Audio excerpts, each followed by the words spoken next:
Accounting class की और भी वीडियोस देखने के लिए मेरे चैनल को सब्सक्राइब कीजिए और साथ ही साथ बेल आइकन को प्रेस कीजिए ताकि मेरी अगली वीडियो की नोटिफिकेशन भी आपको मिल जाए। Hello and welcome to the accounting class. Partnership में कई तरह के अकाउंट बनाए जाते हैं।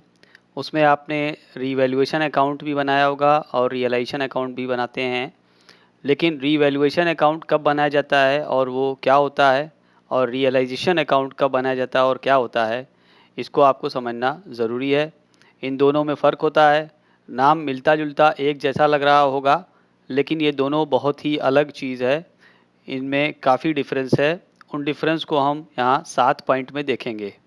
तो चलिए शुरू करते हैं। अगर आपने मेरे चैनल को अभी तक सब्सक्राइब नहीं किया है तो प्लीज़ इसको सब्सक्राइब कर लें और बेल आइकन को प्रेस कर दें। तो सबसे पहला पॉइंट इसमें है व्हेन प्रिपेयर्ड, कब बनाया जाता है। रीवैल्यूएशन अकाउंट कब बनाया जाता है और रियलाइजेशन अकाउंट कब बनाया जाता है।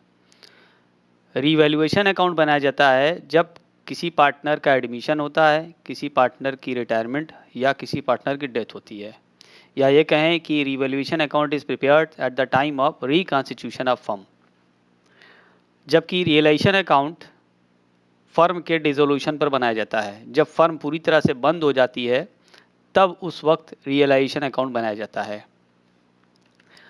पर्पज़ ऑफ प्रिपरेशन, क्यों बनाया जाता है, बनाने का मकसद क्या है, बनाने का उद्देश्य क्या है। Revaluation account is prepared to find out profit और loss on revaluation of assets and reassessment of liabilities. जब कभी किसी पार्टनर का एडमिशन होता है, रिटायरमेंट होती है या डेथ हो जाती है तो उस केस में एसेट्स और लायबिलिटीज़ का नया वैल्यू पता किया जाता है। तो जब नई वैल्यू को पता करते हैं एसेट्स और लायबिलिटीज़ की, तो इस रीवैल्यूएशन की वजह से कुछ प्रॉफिट या कुछ लॉस आ सकता है।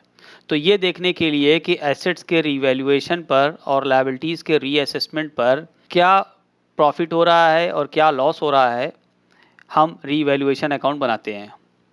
जबकि रियलाइजेशन अकाउंट ये पता करने के लिए बनाया जाता है at the time of dissolution of firm के एसेट्स को बेचा जाएगा और उसके बाद लायबिलिटीज़ को जब सेटल किया जाएगा तो इन दोनों अमाउंट में जो डिफरेंस आ रहा है वो डिफरेंस क्या है, वो प्रॉफिट है या लॉस है। रियलाइजेशन अकाउंट जैसा कि आपने देखा वो डिसोल्यूशन ऑफ फर्म के वक्त बनाया जाता है। फर्म डिसॉल्व हो जाती है और सारी एसेट्स को बेच दिया जाता है और फर्म की लायबिलिटीज़ को चुका दिया जाता है।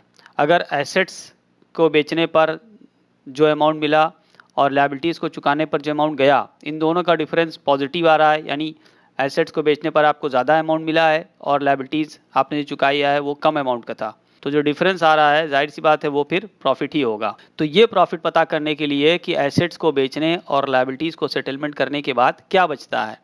अगर आपने लायबिलिटीज़ ज़्यादा चुकाई है और रियलाइजेशन आपको एसेट से कम हुआ है, यानी एसेट्स को बेच करके जो पैसा आपको मिला है, जो अमाउंट मिला है वो कम है, तो इसका मतलब लॉस हुआ है। तो चाहे लॉस हो या प्रॉफिट हो, वो ये पता करने के लिए रियलाइजेशन अकाउंट बनाया जाता है डिसोल्यूशन के वक्त। तीसरा ये देखेंगे कि रिवैल्यूएशन अकाउंट में किन चीज़ों की रिकॉर्डिंग करते हैं और रियलाइजेशन अकाउंट में क्या क्या रिकॉर्ड किया जाता है। तो रिवैल्यूएशन अकाउंट में एसेट्स के रिवैल्यूएशन को या एसेट्स की वैल्यू जो चेंज होती है, तो जो चेंज हुआ है उस चेंज को सिर्फ लिखा जाता है। मान लीजिए एक एसेट्स फर्नीचर 10,000 रुपये का था, लेकिन आप एडमिशन के वक्त किसी पार्टनर के आपने उसकी वैल्यू 12,000 कर दी है, तो अब 10 से जो 12 हो गया, ये फर्नीचर की वैल्यू 2,000 से बढ़ी है, ये चेंज है, ये 2,000 चेंज है। इस 2,000 चेंज को ही रीवैल्यूएशन अकाउंट में सिर्फ लिखा जाएगा। इसी तरीके से लायबिलिटीज़ भी, मान लीजिए कोई लायबिलिटीज़ 8,000 की थी और रीवैल्यूएशन आपने उसका रीअसेसमेंट किया और रीअसेसमेंट पे अब वो लायबिलिटी आपको लग रहा है कि वो सिर्फ 5,000 की है, तो यहाँ पर 3,000 का डिफरेंस आया। तो लायबिलिटीज़ के रीअसेसमेंट में उसको 3,000 की वैल्यू कम हुई है, तो 3,000 ही सिर्फ रीवैल्यूएशन अकाउंट में लिखा जाएगा। आइए अब रियलाइजेशन अकाउंट की तरफ देखते हैं, वहाँ क्या लिखा जाता है। रियलाइजेशन अकाउंट में हम सारी एसेट्स को और सारी लायबिलिटीज़ को उसके बुक वैल्यू पर लिख देते हैं और उसके बाद उस एसेट्स को बेच करके जो पैसा मिलता है, रियलाइज़ होता है, उसको लिख देते हैं और जो लायबिलिटीज़ को सेटल करके, यानी लायबिलिटीज़ का अमाउंट पे करके जो पैसा चला जाता है, जो अमाउंट चला जाता है, उसको भी लिख लेते हैं। तो यहाँ पर यह है देखते हैं क्या लिखा हुआ है। It records the book value of assets and liabilities as well as realised value of assets and the amount settled for liabilities. तो इसका मतलब यहाँ पर सिर्फ एक अमाउंट नहीं लिखना है बल्कि 2 बार लिखना है। एक बार तो आप एसेट्स और लायबिलिटीज की सारी बुक वैल्यू लिख देंगे, वो इसलिए होता है क्योंकि रियलाइजेशन अकाउंट के माध्यम से या रियलाइजेशन अकाउंट के जरिए आप एसेट्स और लायबिलिटीज को क्लोज कर देते हैं, उसका अकाउंट क्लोज हो जाता है। और जब अकाउंट क्लोज हो जाता है तो उस एसेट्स को बेच करके जो अमाउंट आया है, जो आपने रियलाइज़ किया है, उसको भी इसी में लिखेंगे, और लायबिलिटीज़ को सेटल करके जो अमाउंट चला गया है उसको भी इसी में लिखेंगे, ताकि आपको इन दोनों का डिफरेंस मालूम हो सके और उस डिफरेंस को फिर सारे पार्टनर्स में बांटा जा सके। कंटेंट में यानी वही बात कि रिवैल्यूएशन अकाउंट में कौन सी चीज़ों को हम शामिल करते हैं और रियलाइजेशन अकाउंट में क्या शामिल करते हैं। तो रिवैल्यूएशन अकाउंट में देखें, it contains only those assets that are revalued and those liabilities that are reassessed. तो यानी सिर्फ उन एसेट्स को हम लिखेंगे जिनकी वैल्यू चेंज हुई है। अगर कोई एसेट्स की वैल्यू चेंज नहीं हुई है यानी उसका रीवैल्यूएशन नहीं हुआ है तो हम उसको लिखेंगे ही नहीं, क्योंकि इसके पहले अभी मैंने आपको बताया कि सिर्फ चेंज अमाउंट को लिखते हैं। कोई एसेट मान लीजिए आपकी फर्नीचर पहले 10,000 था, किसी पार्टनर के एडमिशन पर भी वो 10,000 है, यानी उसमें कोई चेंज नहीं हुआ, तो फर्नीचर को लिखेंगे ही नहीं रिवैल्यूएशन अकाउंट में। तो जब तक कि किसी एसेट्स और लायबिलिटीज़ का अमाउंट चेंज नहीं होगा, उसका रीवैल्यूएशन नहीं होगा, उसको रीवैल्यूएशन अकाउंट में नहीं लिखेंगे। अब आइए रियलाइजेशन अकाउंट की तरफ देखते हैं।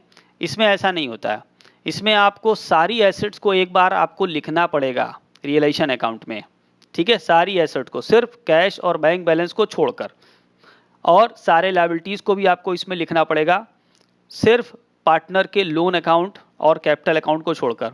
यहाँ पर ये समझ लीजिए कि रियलाइजेशन अकाउंट में हर एसेट्स को लिखा जाता है सिर्फ कैश और बैंक बैलेंस को छोड़ करके, और हर लायबिलिटी को लिखा जाता है पार्टनर्स के लोन को छोड़ करके, क्योंकि ये सारे अकाउंट्स को क्लोज करना रहता है, इसलिए उनको लिखते हैं हम। प्रिपरेशन ऑफ अकाउंट, ये एक बेसिस ऑफ डिफरेंस है, यानी ये कब कब बनाया जा सकता है, इसके बनाए जाने के चांसेस क्या है, इसको देखते हैं।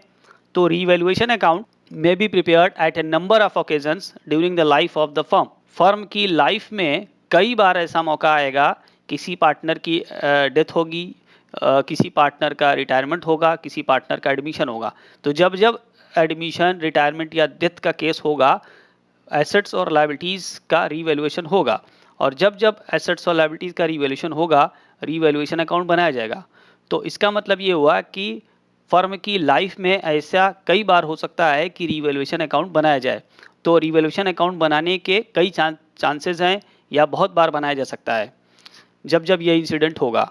जबकि रियलाइजेशन अकाउंट फर्म की लाइफ में सिर्फ एक बार होता है, क्योंकि ये शुरू में ही मैंने बताया था कि रियलाइजेशन अकाउंट फर्म के डिसोल्यूशन पर बनता है, और फर्म का डिसोल्यूशन सिर्फ एक बार होता है।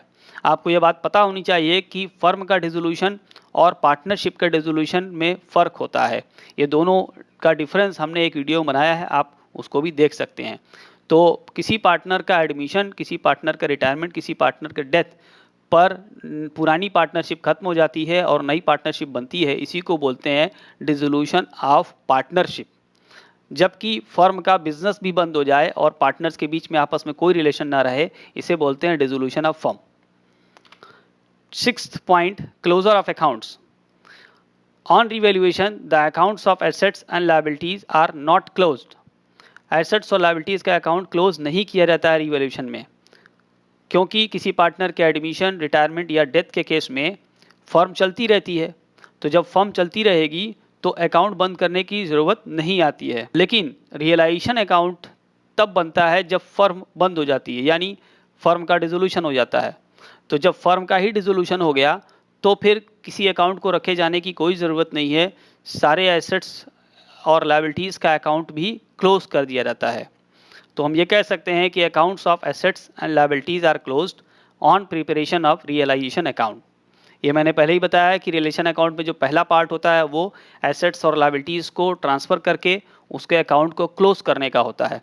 दूसरे पार्ट में रियलाइजेशन अकाउंट के हम लोग एसेट्स को बेच करके जो अमाउंट आता है वो लिखते हैं, और लायबिलिटीज़ को पे करके जो अमाउंट चला जाता है वो लिखते हैं।